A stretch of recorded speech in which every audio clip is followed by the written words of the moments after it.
Kalau hatimu beres di hadapan Tuhan, engkau tidak perlu pakai cara-cara yang jahat. Engkau tidak perlu menghalalkan segala cara untuk engkau mendapatkan janji Tuhan. Sebab Tuhan melihat hatimu dan Dia akan menggenapi. Kita tidak punya alasan untuk kepahitan dan marah kepada orang. Siapakah kita ini? Kalau Tuhan tidak mati bagi kita, kita pun adalah orang-orang yang terkutuk dan berdosa.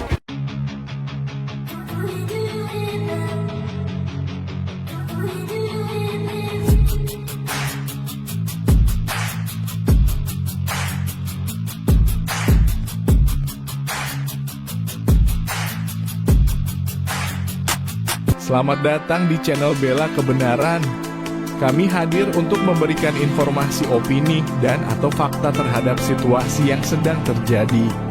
Mari dukung channel ini dengan cara menekan tombol subscribe dan bunyikan loncengnya. Terima kasih.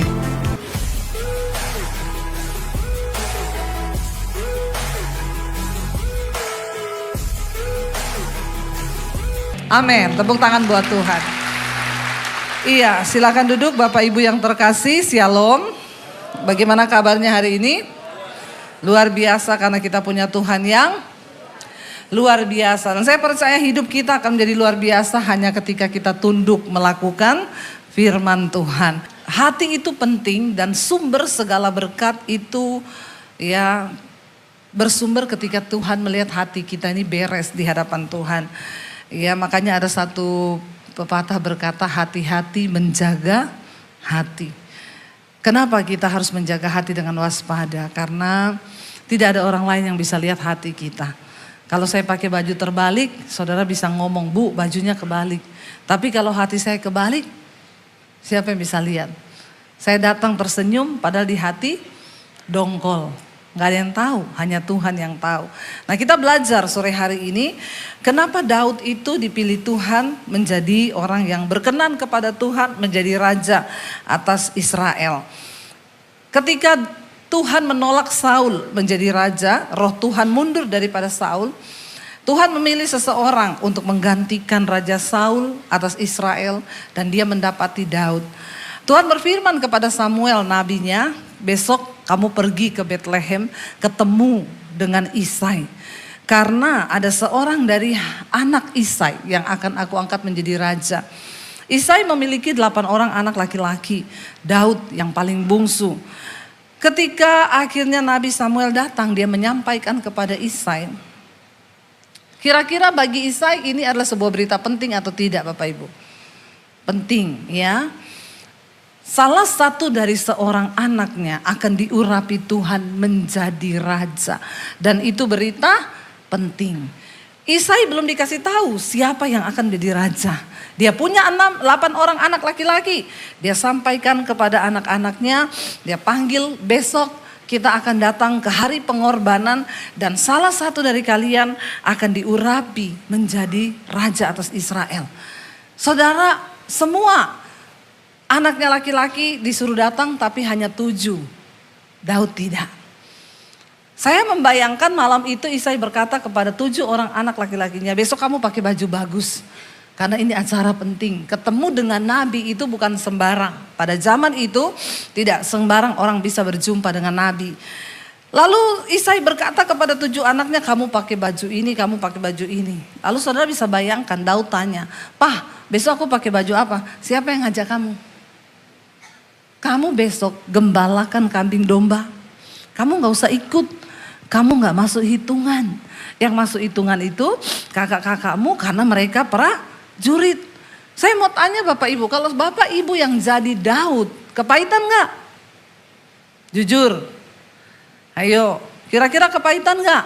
Menurut saudara-saudara kira-kira kepahitan gak kalau saudara jadi anak? Yang 7 orang dikasih tahu, yang 1 ini enggak boleh. Kamu besok menggembalakan kambing domba, enggak usah ikuti acara karena kamu tidak masuk hitungan. Saudara kepahitan? Akhirnya jujur. Loh, kita kecewa kan? Pasti ada pertanyaan di hati, kok gitu ya Papa ya? Kenapa aku dibedakan? Lalu besoknya semua berangkat, 7 orang saudara Daud. Daud di padang, dia menggembalakan kambing domba. Tapi Daud tidak membiarkan dan tidak memberi kesempatan di hatinya untuk dia kecewa dan kepahitan. Dia tetap pergi menggembalakan kambing domba. Ya, dia nyanyi di sana. Ya, dia menulis mazmur sambil menggembalakan kambing domba. Dia merenungkan kasih Tuhan. Ya, dia naikkan pujian. Lalu akhirnya mereka datang ke upacara pengorbanan itu. Semua udah pakai baju bagus. Lalu ketika anak Isai yang pertama kakak Daud bernama Eliab. Ganteng, tinggi besar, ya, mirip-mirip kayak singersnya di pojok tadi pakai jaket kulit. Ya, modelnya prajurit kan? Ya, prajurit. Ya, tapi prajurit itu ada dua. Ada yang makan daging, ada yang makan Indomie. Ya, kalau prajurit makan daging nyanyinya dari Sabang sampai Merauke. Kalau yang makan Indomie dari Sabang sampai Merauke. Nah, ini yang mana ini jenis prajuritnya? Ya, saudara, Eliab tampil sebagai seorang yang gagah, ganteng, tinggi, besar. Ketika Samuel melihat Eliab, hatinya berkata begini, telah berdiri di hadapanku seorang yang akan dipilih Tuhan menjadi raja atas Israel.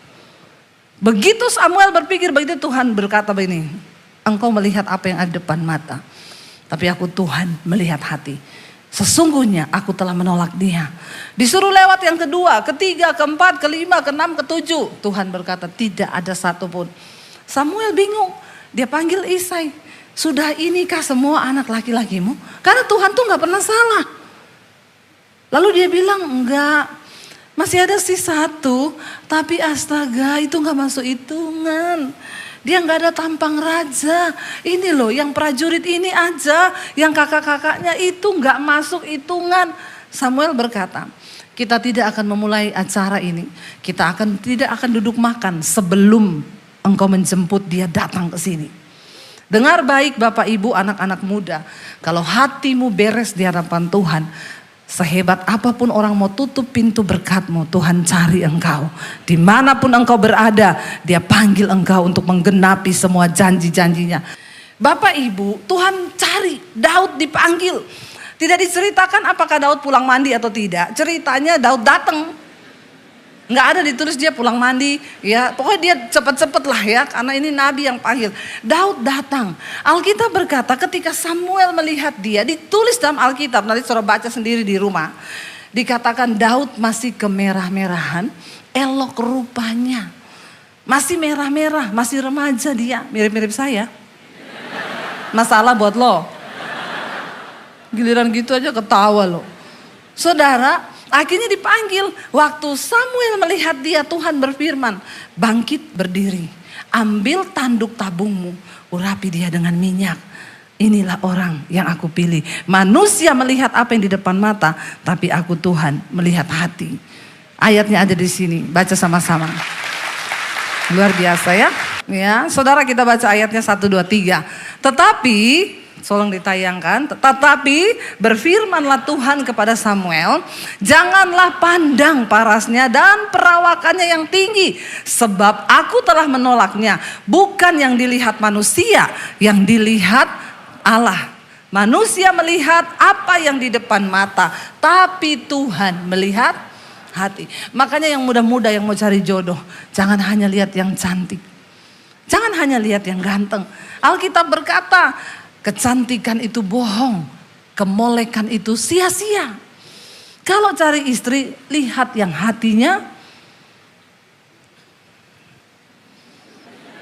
Kenapa tidak dijawab? Ini anak-anak muda ini. Pilih yang hatinya cantik atau mukanya cantik? Di sana ada yang bilang hati bu, muka bisa dioperasi. Walaupun mengeluarkan banyak uang. Ya, yang hatinya baik. Cari istri itu jangan cuma lihat cantiknya. Ya, tapi lihat hatinya. Kalau hati baik, karakter baik, janji Tuhan datang.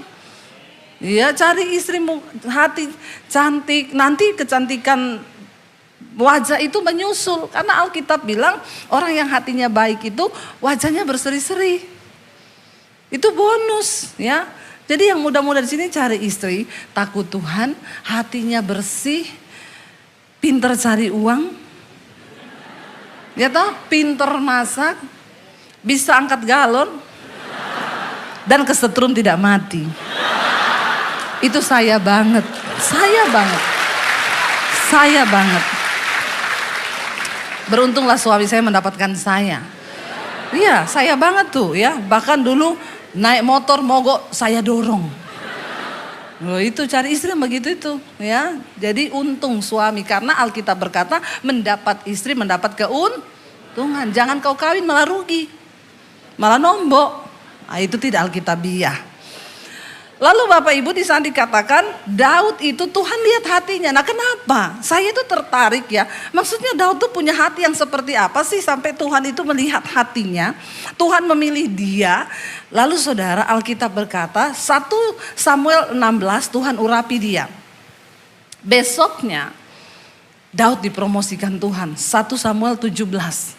Ketika pada waktu itu Daud setelah diurapi jadi raja, dia nggak langsung diangkat, enggak. Dia besok kembali lagi menggembalakan kambing domba. Kayak biasa hidupnya. Jadi orang itu kalau diurapi Tuhan tidak melayang, amin. Kan ada orang diurapi Tuhan ya, terus mau kemana lu? Shalom. Ya pengurapan Tuhan, biasa aja keles. Kalau saudara lihat ada orang yang begitu, giniin aja, biasa aja keles. Ya nggak usah diurapi Tuhan terus jaim, ya. Jaga wibawa, apalah, biasalah. Daud biasa. Pengurapan Tuhan atas Daud, besok dia menggembalakan kambing domba lagi seperti biasa. Biasa aja keles. Lalu akhirnya dia pergi. Lalu papanya panggil, Daud, kakak-kakakmu sedang di medan pertempuran. Kau pergi antar roti dan keju. Terus lihat apakah kabar mereka masih baik-baik saja. Daud pergi bawa rantang, ngantar keju sama roti. Ketika dia sampai di medan pertempuran, ternyata di situ Goliat raksasa yang tingginya 6 hasta 1 jengkal sedang menantang barisan bangsa Israel. Dia berkata, siapa di sini orang Israel? Pahlawanmu, suruh maju lawan aku orang Filistin. Kalau aku bisa dikalahkan, kami akan menjadi budakmu. Sebaliknya, kalau kamu yang kami kalahkan, kamu akan menjadi budak kami. Jadi pertempuran itu 1 lawan 1. Ya orang Filistin menang loh. Dia punya raksasa, badannya tinggi 6 hasta, badannya besar. Goliat raksasa. Mereka ada di lembah 40 hari lamanya. Setiap hari Goliat menantang bangsa Israel. Tidak ada satupun 40 hari yang maju. Semua ketakutan. Daud datang bawa rantang. Waktu dia sampai di lapangan itu, di lembah itu, dia dengar Goliat berkata, mana kamu barisan bangsa Israel yang katanya Allahnya itu hidup? Ada yang bisa mengalahkan saya? Daud lepas rantangnya. Dia bilang begini, siapa orang yang tidak bersunat ini yang berani-berani menghina barisan dari Allah yang hidup? Lalu dia bilang kepada orang-orang itu, saya akan mengalahkan itu raksasa. Orang ngomong ke Saul, Saul, ada yang mau mengalahkan. Kakaknya dengar, kakaknya datang jewer kupingnya. Aku tahu nakalmu itu ya, kau pulang sekarang. Kau kesini mau nonton perang kan? Daud bilang, enggak, aku cuma bawa keju. No, itu loh keju sama roti buat kamu, suruh bapak. Bapak suruh lihat keadaanmu, pulang, kamu pulang. Lalu akhirnya Saul mendengar ada yang bilang, itu loh dia mau kalahkan. Saul panggil, sini kamu mau lawan dia. Saul lihat dari atas sampai bawah. Astaga. Maaf ya, Saul bilang kamu tidak mungkin bisa mengalahkannya. Kamu masih sangat muda. Tulisan masih sangat muda di situ. Diambil dari bahasa Ibrani na'ar. Itu dipakai sebagai istilah yang menunjuk kepada anak remaja usia 8 sampai 15 tahun. Jadi umur Daud waktu itu remaja. Saul berkata, kamu tidak mungkin. Kenapa? Dia dari muda latihan perang. Itu pahlawan. Dia punya senjata banyak. Kamu, Daud bilang, Raja, aku nih tiap hari menggembalakan kambing domba ayahku. Kalau ada singa datang, makan dombaku, aku kejar, aku robek mulutnya, aku ambil singanya. Saul, apa iya? Dia menceritakan pengalaman pribadinya dengan Tuhan. Dia nggak ngomong, dia berlatih perang. Kalau ada beruang datang, ambil dombaku. Aku kejar, aku robek mulutnya, aku ambil si dombaku dari mulutnya. Allah yang memberi aku kemenangan melawan singa dan beruang itu. Dia juga yang akan beri aku kemenangan melawan orang Filistin yang tidak bersunat ini. Lalu Saul gini, ya tepuk tangan. Puji Tuhan, haleluya 12 kali. Sudah terjadi kebangunan rohani di tempat ini. Bapak Ibu, sampai di mana tadi? Bikin bingung kan? Iya, akhirnya Daud tuh gak cerita, saya punya pengalaman perang. Enggak, Tuhan menyertaiku. Daud punya pengalaman pribadi. Akhirnya Saul begini, ya udahlah, daripada dari tadi juga 40 hari kita ndak ada yang berani. Ya udahlah, siapa tahu tuh, walahu alam. Maju aja lah. Nih, pakai baju perangku. Saul coba berjalan dengan baju perang itu. Alkitab berkata dia nggak bisa jalan karena memang dia nggak pernah pakai begitu. Dia copot, dia ambil batu, dia jalan menuju kepada Goliat. Goliat berkata gini, kamu pikir aku anjing? Kamu datangi aku dengan batu? Senjata apa yang kamu mau pakai buat melawan aku? Aku nih datangi engkau memakai tombak, lembing dan pedang. Daud berkata, engkau boleh mendatangi aku dengan pedang, tombak dan lembing. Aku mendatangi engkau dalam nama Allah yang memberikan aku kemenangan. Wow, saudara. Akhirnya mereka maju. Daud ambil satu batu, dipasang di ketepel, diarahkan kepada Goliat. Satu batu pertama masuk di dahinya Goliat. Dia mati terkapar dengan wajahnya, kepalanya tertunduk di depannya Daud. Masuk akal enggak saudara? Enggak masuk akal. Kalau masuk akal itu manusia. Tuhan selalu tidak masuk akal. Tuhan itu selalu tidak masuk akal. Dan itu Tuhan. Katakan. Maka jangan engkau kecilkan imanmu. Apapun keadaan harimu, hari ini harimu, keadaanmu seperti apa, taruh imanmu kepada Tuhan. Tidak mungkin saudara hanya satu batu dan bisa mematikan Goliat yang begitu hebat. Tapi Tuhan memang tidak masuk akal. Ikut Tuhan itu tidak masuk akal. Kalau masih masuk akal itu engkau. Kalau enggak masuk akal itu Tuhan. Akhirnya dia mengalami kemenangan hari itu. Orang Filistin ketakutan. Mereka lari tunggang langgang karena pahlawannya mati. Daud dielu-elukan. Ketika Daud dielu-elukan, Saul pun turut senang karena kemenangan besar. Tapi lama-lama kok wanita-wanita bernyanyi, Saul memukul, membunuh hanya beribu-ribu, tapi Daud berlaksa-laksa. Maka timbullah iri hati. Ya, kita ini saudara, waktu susah diomongin, direndahkan. Begitu kita senang, tetap ada yang iri hati, yang mau menjatuhkan, yang omongin. Inilah kehidupan. Welcome to the... Ini kehidupan. Kemarin saya ngobrol sama teman saya, iya ya Bu, orang itu miskin diomongin, kaya juga tetap diomongin. Jadi daripada miskin diomongin, mending sama-sama diomongin kan. Mending kaya aja daripada miskin gitu ya. Akhirnya saudara, Daud mulai dieluk-elukan, disanjung. Saul iri hati.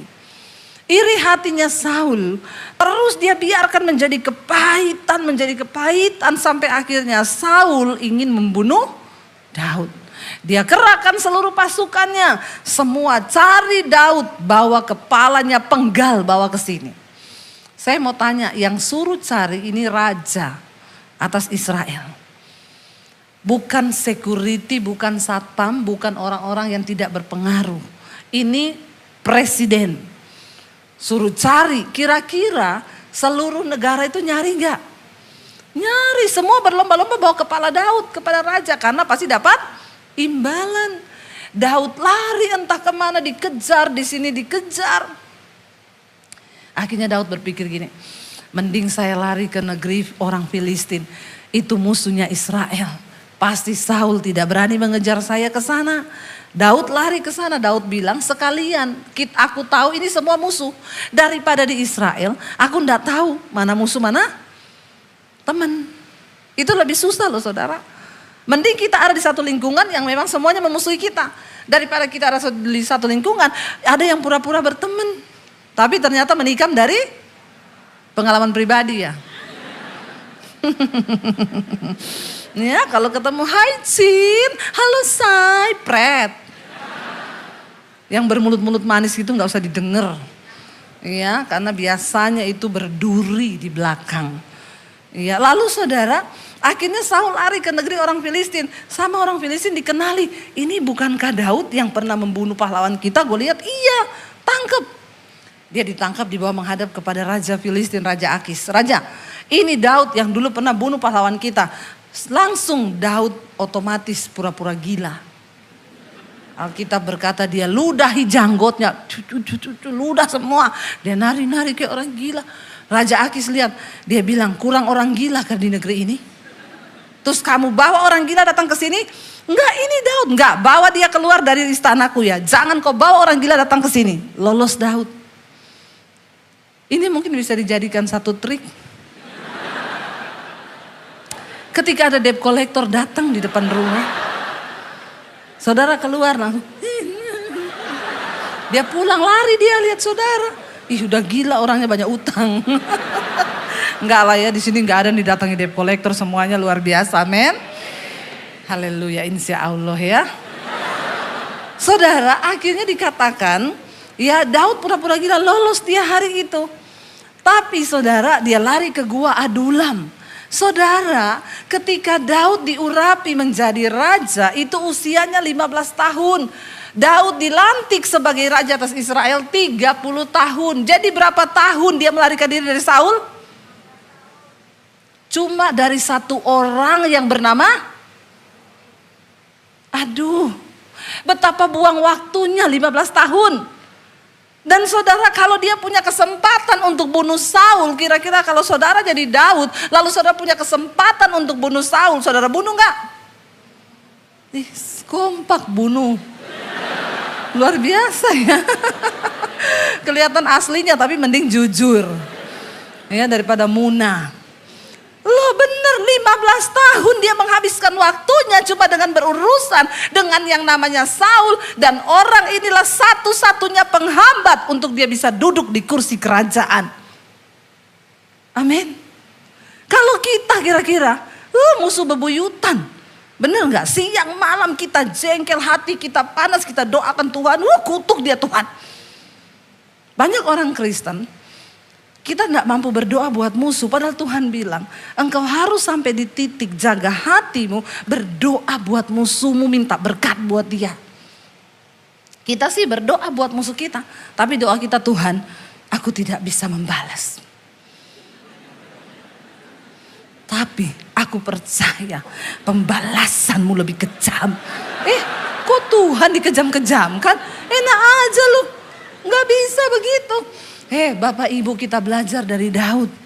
Dia punya kesempatan ketika dia lari di gua Adulam. Orang beritahu Saul, Daud lari di gua Adulam. Saul mengejar dia. Satu malam Saul kelelahan, dia tertidur. Daud berdiri di sampingnya Saul.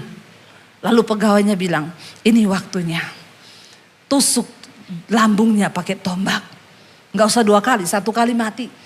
Daud bilang, tidak. Aku tidak akan mengotori tanganku dengan darahnya. Sebab aku menghormati dia sebagai orang diurapi Tuhan atas raja atas Israel. Kalau dia harus mati, biarkan ajal yang menjemputnya karena sudah waktu Tuhan. Lalu dia gunting ujung jubahnya Saul. Hanya itu, besoknya dia berteriak kepada Saul, Saul, aku bisa membunuhmu kalau aku mau. Tapi aku mengasihi engkau. Ini ujung jubahmu. Aku potong ketika engkau sedang tertidur. Dia memiliki hati yang begitu luar biasa. Orang kalau bisa mengendalikan hatinya Bapak Ibu, maka Tuhan akan mengendalikan hidupnya. Tapi kalau orang gak bisa kendalikan hatinya, rusak semua hidupmu. Engkau rusak rencana Tuhan. Orang yang pahit, gak enak. Dia kalau bicara semuanya pahit. Dia kalau ngomong semuanya pahit. Bikin orang tersinggung, melukai banyak orang. Tapi ketika engkau coba jaga hatimu, semuanya akan jadi luar biasa. Saya pernah ketemu satu ibu, saya diminta doakan. Bu, doakan saya, rumah saya di sini, ibu mau datang gak? Saya datang. Begitu saya masuk rumah, ketok pintu, yang bukain pintu kakaknya. Dia tanya, cari siapa? Ini rumahnya ibu ini. Iya betul. Situ siapa? Saya bilang, sini pendeta. Oh situ pendeta? Iya saya pendeta. Masuk, duduk. Dalam hati saya, pencobaan apa ini Tuhan? Saya duduk saudara, dia duduk. Dia bilang, oh situ pendeta. Iya. Berarti situ bisa baca saya? Maksudnya Bu? Ya kalau ada tulisan ya tak baca ya. Nggak ada tulisan ya bacanya piye. Dia bilang, situ kan kalau pendeta itu kan punya kuasa toh. Berarti kan situ bisa baca orang. Coba situ baca saya. Kalau ini sih enggak usah perlu berdoa. Sudah terlihat jelas. Orang kayak begini, aduh modelnya kayak setan. Pasti hatinya banyak yang pahit. Bener nggak?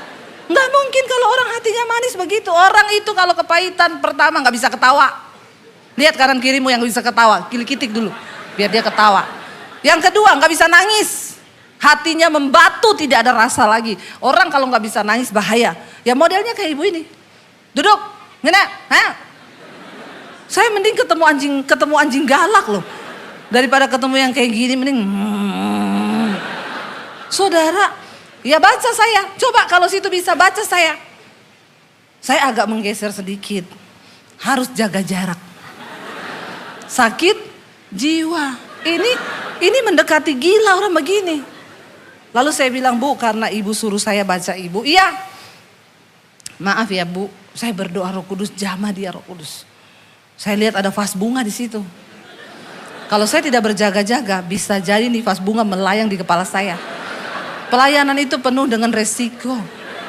Kalau ketemu yang begini-begini, saya duduk menjauh, saya bilang, Bu maaf ya. Ibu kayaknya banyak terluka ya hatinya. Ibu banyak kepahitan. Ibu banyak dilukai ya. Tiba-tiba dia diem, saya tarik napas.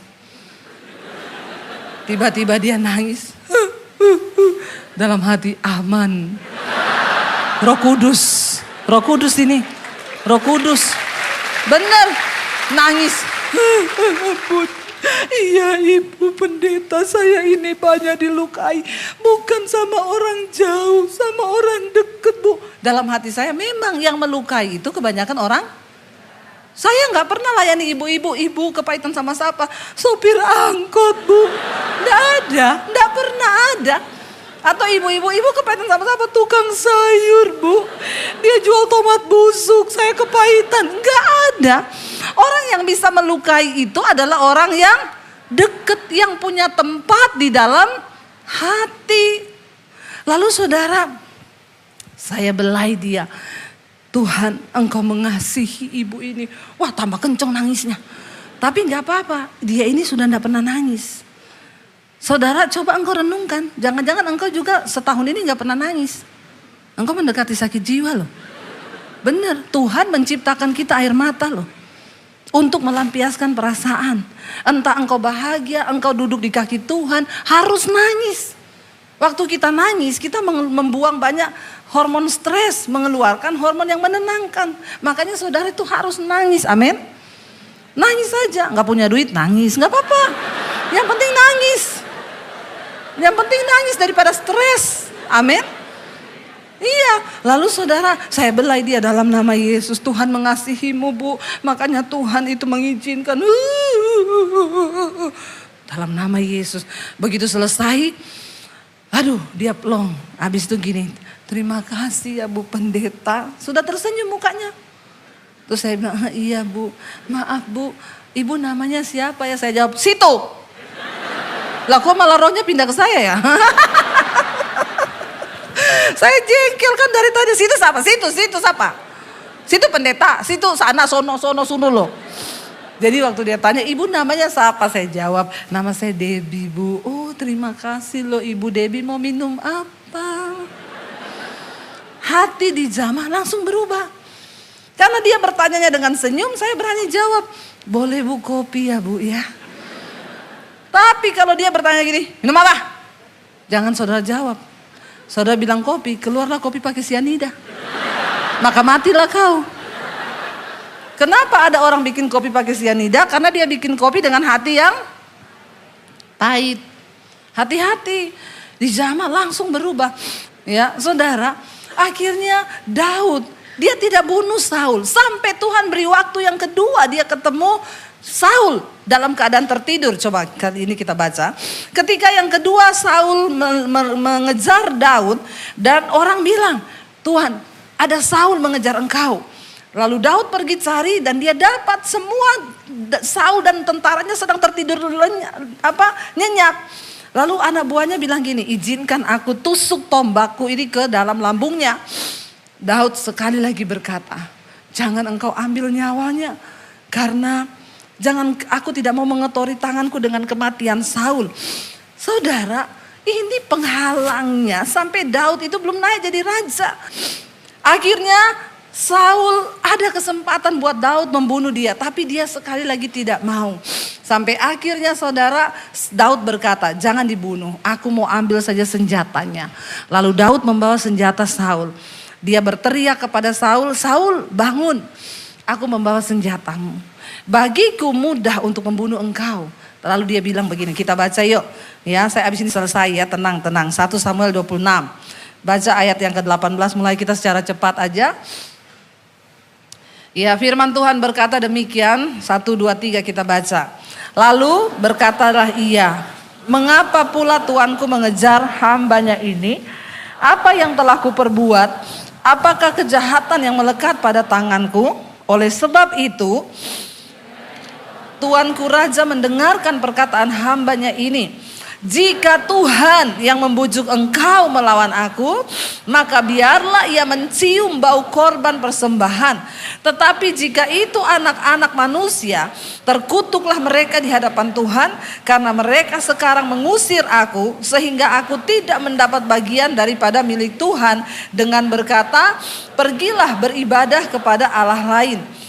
Sebab itu janganlah kiranya darahku tertumpah ke tanah jauh dari hadapan Tuhan, sebab Raja Israel keluar untuk mencabut nyawaku seperti orang memburu seekor ayam hutan di gunung-gunung. Lalu berkatalah Saul, aku telah berbuat dosa, pulanglah anakku Daud, sebab aku tidak akan berbuat jahat lagi kepadamu, karena nyawaku pada hari ini berharga di matamu. Sesungguhnya perbuatanku itu bodoh dan aku sesat sama sekali. Tetapi Daud menjawab, inilah tombak itu ya tuanku raja, baiklah salah seorang dari orang-orangmu menyeberang untuk mengambilnya. Tuhan akan membalas kebenaran dan kesetiaan setiap orang, sebab Tuhan menyerahkan engkau pada hari ini ke dalam tanganku, tetapi aku tidak mau menjamah orang yang diurapi Tuhan. 24. Dan sesungguhnya seperti nyawamu pada hari ini berharga di mataku, demikianlah hendaknya nyawaku berharga di mata Tuhan, dan hendaknya ia melepaskan aku dari segala kesusahan. Lalu berkatalah Saul kepada Daud, diberkatilah kiranya engkau anakku Daud, apa jua pun yang kau perbuat, pasti engkau sanggup melakukannya.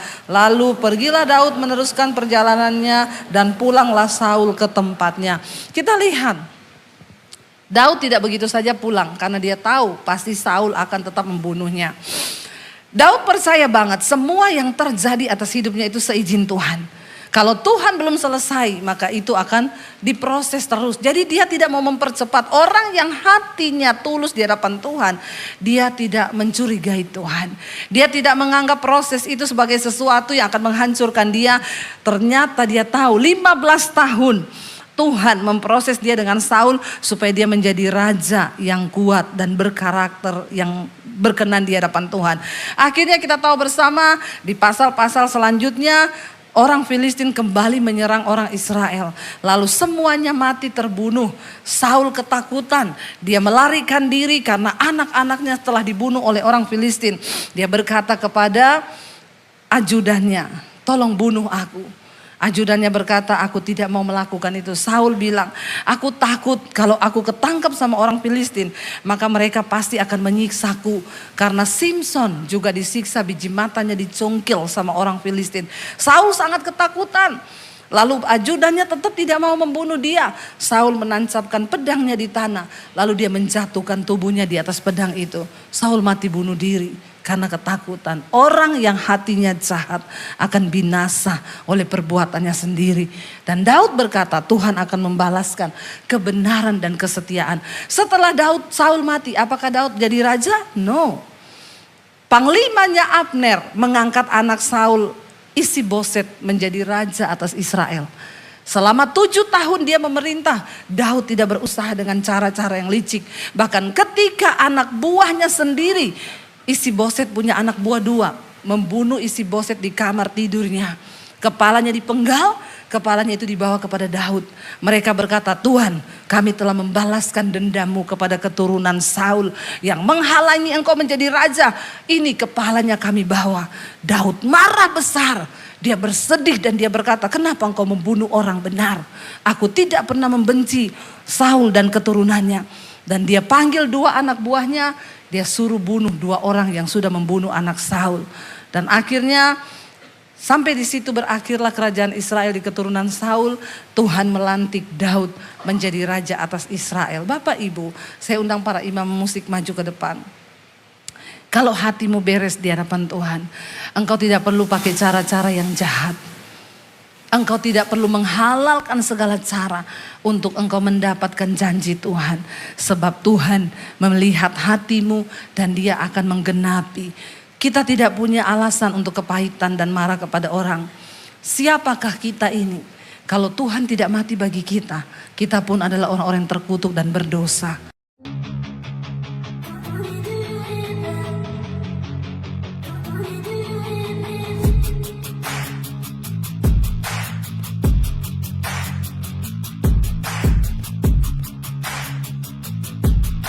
Terima kasih sahabat sudah menyaksikan tayangan kami hari ini. Tuhanlah yang membalas dan memberkati kita semua. Apabila sahabat diberkati, marilah kita dengan murah hati untuk share video ini kepada teman-teman kita yang lain, kepada grup-grup keluarga dan sebagainya. Dan jangan lupa meninggalkan komentar di bawah video ini, serta menekan tombol subscribe video kami, sehingga sahabat tidak ketinggalan video-video terbaru dari kami. Terima kasih. Tuhan Yesus memberkati kita semua. Dan dengarkanlah firman Tuhan singkat ini. Mintalah maka akan diberikan kepadamu. Carilah maka kamu akan mendapat. Ketuklah maka pintu akan dibukakan bagimu. Kita harus melakukan sesuatu sampai sesuatu itu akan terwujud atas hidup kita. Minta, cari dan ketuklah maka Tuhan pasti membukakan pintu. Lukas 18 ayat 1. Yesus mengatakan suatu perumpamaan kepada mereka untuk menegaskan bahwa mereka harus selalu berdoa dengan tidak jemu-jemu. Kita berdoa dengan tidak jemu-jemu. Terus minta maka pasti akan diberikan. Tuhan Yesus berkata, karena itu aku berkata kepadamu, apa saja yang engkau inginkan ketika engkau berdoa, percayalah bahwa engkau telah menerimanya dan engkau akan memilikinya. Amini ayat firman Tuhan ini, bahwa Tuhan pasti memberikan segala sesuatu yang kita butuhkan. Semoga Allah, sumber pengharapan, memenuhi kamu dengan segala sukacita dan damai sejahtera dalam iman kamu, supaya oleh kekuatan Roh Kudus kamu berlimpah-limpah dalam pengharapan. Terima kasih. Apabila sahabat ada komentar dan pendapat yang lain terhadap video hari ini, boleh tuliskan komentarnya, pendapatnya di kolom komentar di bawah video ini, sehingga kita boleh diskusi di sana.